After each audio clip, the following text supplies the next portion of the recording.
One Word is essentially about a refugee that comes to the UK. Called Sammy. He's had to leave his home country with his mum. Sammy goes to a local school. He's not liking school. And he's lonely. Or encountering lots of struggles. Facing, things like bullying and people's ignorance. Actually doesn't like it here and he wants to go back to his own country. This kind of progressively leads to a project at school where he's given a chance to express himself. The spoken word, which he eventually says his voice or tells his story. So it's just him on paper talking about his feelings.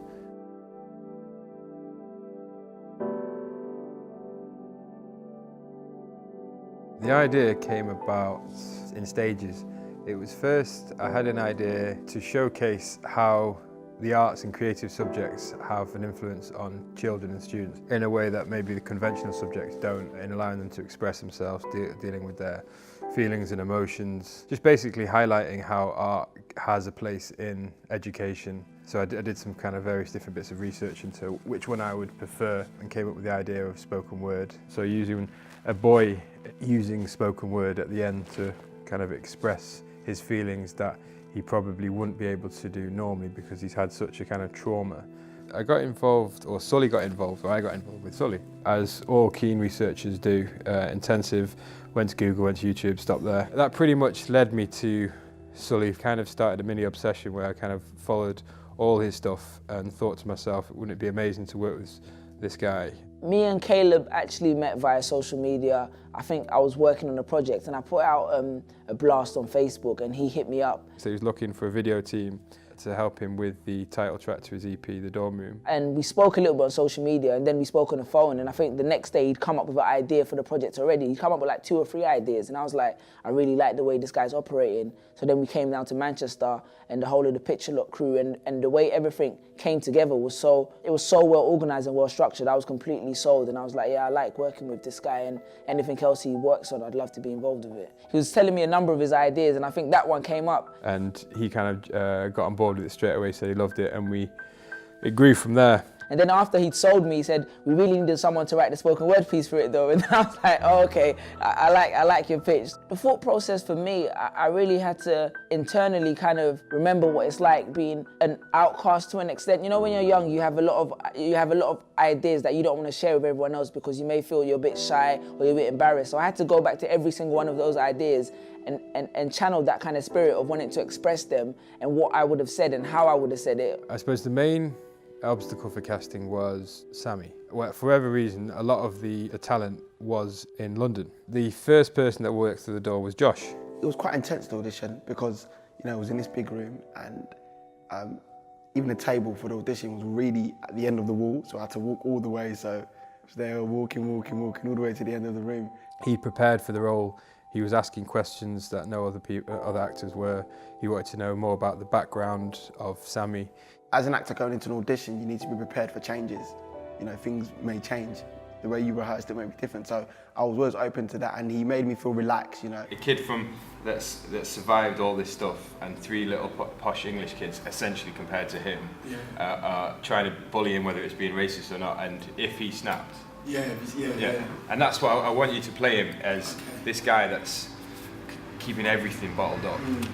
In England, you fight in school. In my country, we fight to learn. The biggest concern then was finding a mother for him. This was the first time actually that once I saw Nicola, I think I cancelled a few people because I just thought that she was perfect for it. Bonjour fils, comment s'est passée ta journée? Que vous avez appris beaucoup de nouvelles choses? In English, mother, you must practice. School's okay. Okay. I was so happy to get the role. And I think also when you believe in a project and when you really identify with the characters in the story, it makes your experience even more richer. Kathy was an important role for me because her character represents something for me that's basically saying that we're not attacking the teachers or the schools. They've tried their hardest, and that maybe conventional methods don't always work. I wanted to find somebody that could portray a multitude of things, somebody who was caring, emotional. I've worked with troubled teenage boys in the past, and I just used the experiences of working with them, really. Tracy's audition was very funny and surprising. When she walked in, she was a very kind of humble, nice, polite woman, had read everything, was enthusiastic and kind of got it, and I instantly thought she's not going to be right because she's too nice and too polite, and she just didn't convince me that she was an alcoholic scrote, which is a compliment. And then she said, "Do you mind if I go outside for a minute?" And I thought, yeah, fine. And then she started yelling at the top of her voice in the corridor for about 5 minutes.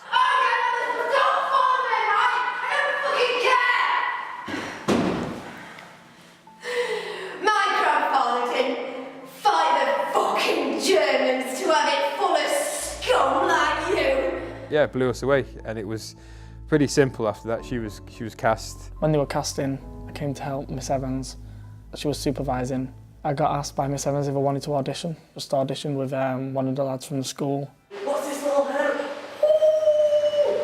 You put a blow dryer on that, have you? Have you? Blow dryer. He looked right for the role. I thought to myself he'd be a good way to do it because he was obviously older and a bit more mature. So once I cast Kyle, I needed his kind of two cronies, and Steve and Niall were the perfect combination for that. Beth and Evans, the teacher there, was very helpful and kind of really motivated to get her kids involved. So we did a couple of days audition there, auditioned quite a few of their kids. Everybody was really enthusiastic, and we picked quite a few, and even the ones that didn't get the parts that they may have wanted to, they found their way in different scenes, and hopefully they learnt from the other casting crew. We couldn't have made the film without Bethan. She was organising the school, the kids, extras, and I always intended to, as a kind of surprise, the first teacher you see in the film is actually a real teacher, kind of one of the stars of the show, really. A rehearsal day is a luxury. Gives you a really useful foundation and structure to how you're going to play those roles. So I met my mum, the bond was there straight away. She was comfortable, I was comfortable, we went for it. He's not far off the age of my own son. She would talk to me, and I actually feel like she was my mother, and she believed it, I believed it. I mean, he really got into the skin of Sammy. Caleb is a fabulous director. He proper broke it down and said, look, this is that, and it proper opened up my mind. He doesn't dictate how you are supposed to say things, and believe it or not, there are directors out there who do. You should just put more in this part, but I think the way you did this part was good. Yeah, just rising it further. As I'm going through the speech, I have to gradually... Yeah, the ending, like, crescendo. It helped having Sully at the rehearsals, because, you know, he wrote the piece. Okay, yeah, this is like that. And he broke it down to me, what it's really about. Even though I had an understanding before, it made it a bit more clearer. Just seeing that Joshua was able to communicate what I'd put down on paper through his acting. And to be honest, it was amazing. It was even better than we envisioned it. He'd really taken the words and brought them to life. You're looking at good thing. Good. Do you ever say anything more than one word? Yes. Fucking one word.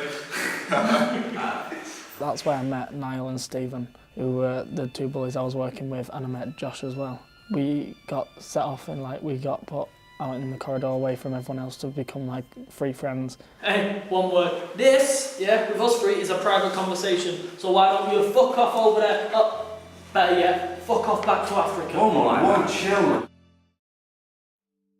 Camera speed. Scene one, slide one, take one.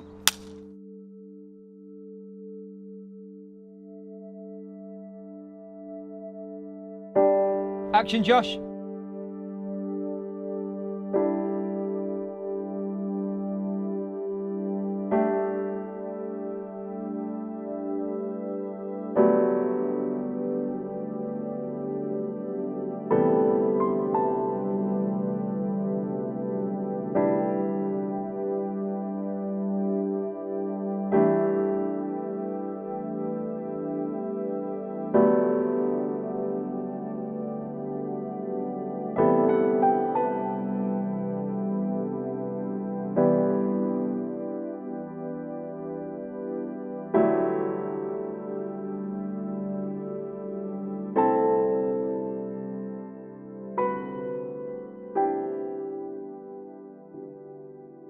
I had to go back back to the time where I was in school, when I was young, what I was doing, what I was wearing, how I felt at that time, to just bring that childish, you know, features back. Today on One Word set, today on the set of One Word, we're located in a school. Just want to pan the camera around here, and he's getting his hair done. It's very magical because I don't think he's had this done before. Have you ever had this done before? No. How is this experience for you? It's nice. Nice. He says it's nice. I'm a young actor and I go on set with my other half. But people on set, and when I tell them my other half's on set, they say, where is she? Where is she? What department is she? Is she in the lighting? Is she the DOP? Is she the focus puller? Is she the gaffer? They get confused. They say, what is she? And I say, she is in the makeup department. This is why I look so good. If you spin the camera, this is my lovely other half. You can tell we look good together. You know what I'm saying? Our department. And this is my daughter. We adopted her. Okay. Kids have been brilliant as well. It's really good experience, to be honest, because obviously to do something like this, they wouldn't have a chance like this, you know, every day. So for some of them, it's good, and they've all got on really well. So. Move on, let me sit down. All right. I apologise. Damn. So what are we talking about? No, don't. Who are you? Just discussing music tastes.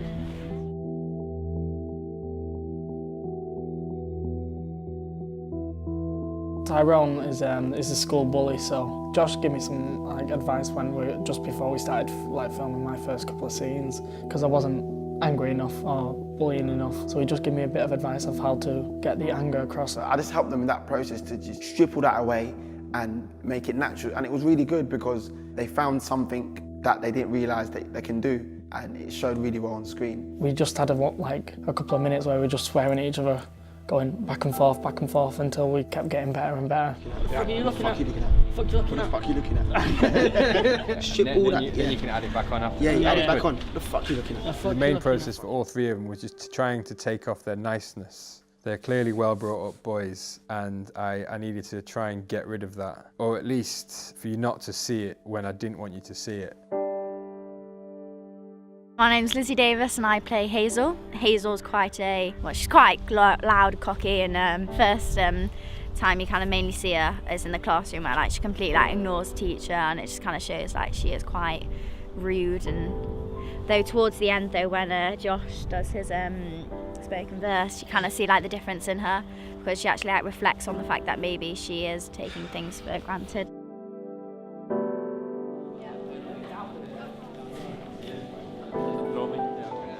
The end sequence in the auditorium was a particularly complicated scene to shoot. So to begin with, we actually filmed all the extras first and all our supporting cast. Kind of like a really complicated jigsaw puzzle, trying to take all of these really complex pieces and slot them together, so you ended up eventually with a finished picture. We're not going to start with the close-up. We're going to start with all the other shots and leave the close-up to last. We had so many sort of principal cast, and then we had extras. Obviously for the shots of Josh on his own, we didn't need the extras. We did a lot of long takes with Josh doing his performance, so we could get a genuine reaction from the crowd, from the extras. He did his performance about 300 times, amazingly.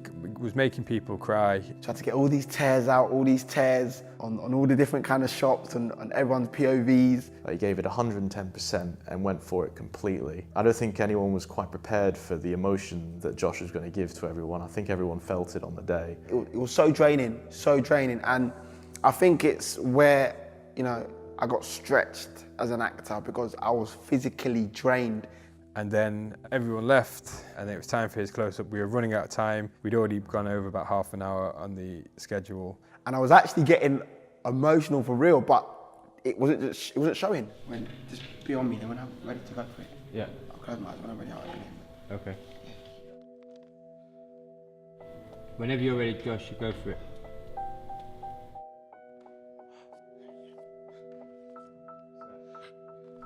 The noise does not stop when the guns stop shooting. The noise does not stop when the people stop looting. The noise does not stop. Cut. Fire. Get in.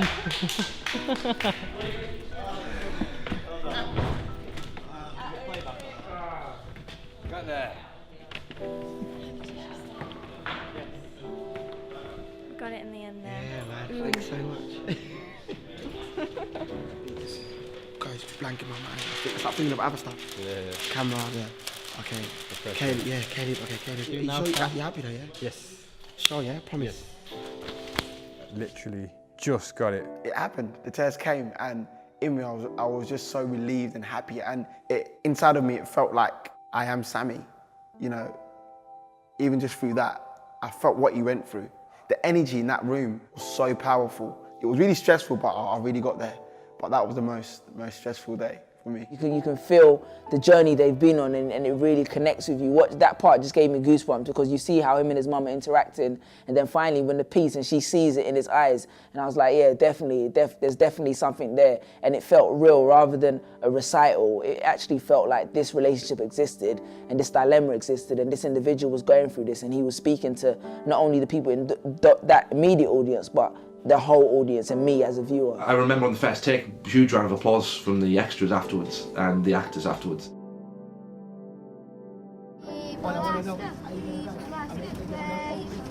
Where you come from, who you are, so we tell them, we're the Manchester crew, we're the Manchester crew. Day 6 on Picture Luck Productions. One word. We're shooting on a bus today. Sammy gets accosted by a racist woman on the bus, and that was inspired by something you'd seen, I think, on YouTube, wasn't it? Unfortunately, true events. I actually created a bit of a backstory for her, and I actually made her an alcoholic. You've got to have a certain amount of life experiences, this is what I think anyway, to sort of like, in order to develop characters. But after saying that, I did have to research how to act drunk. I think when these kind of incidents happen, there's always something going on in the back of these people's lives. It just doesn't just come from nowhere.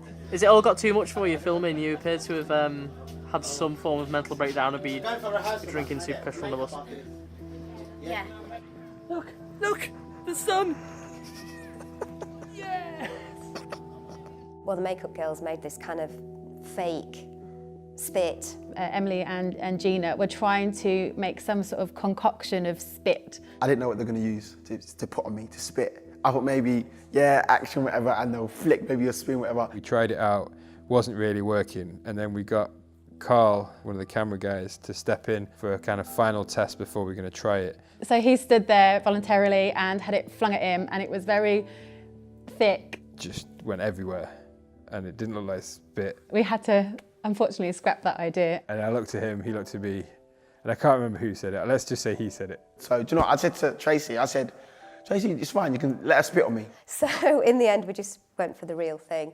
And we kept having a hug after every time I spat in his face, we had a hug. So it kind of just made it feel a lot better, even though it was still awful. Tracy really felt really bad. She was like, Josh, I'm so sorry. I said, no, it's fine, you know. He was so lovely about it that, you know, I was okay about doing it in the end. Like, when it said cut, I was Josh again. And it was in my mind, I was like, ugh, disgusting. Oh, just get me a wipe, the makeup people, get me a wipe. But when I went back in the role, you know, I was angry. She spat on Sammy, she spat on me, you know. So yeah, I just had to deal with it. It's part of the job. It was a massive bonus that the bus driver, Rick, as soon as he said he was up for doing it, it just really kind of helped enhance the day. He was really accommodating, really helpful. So yeah, it's quite an honour really, and first time, who knows, might get spotted, eh? I was given an opportunity to meet a music composer, Steve Pycroft. He was recommended to me by a friend of ours. I was quite passionate about using live musicians, purely because a lot of sort of lower budget films just don't get the opportunity or obviously the money to be able to get, you know, an orchestra or even live musicians at all. And I wanted a real violin player, a real cello player to come in and add their human emotion to the music that I'd written. He's done an amazing job, and it's just something that I think really adds to the film.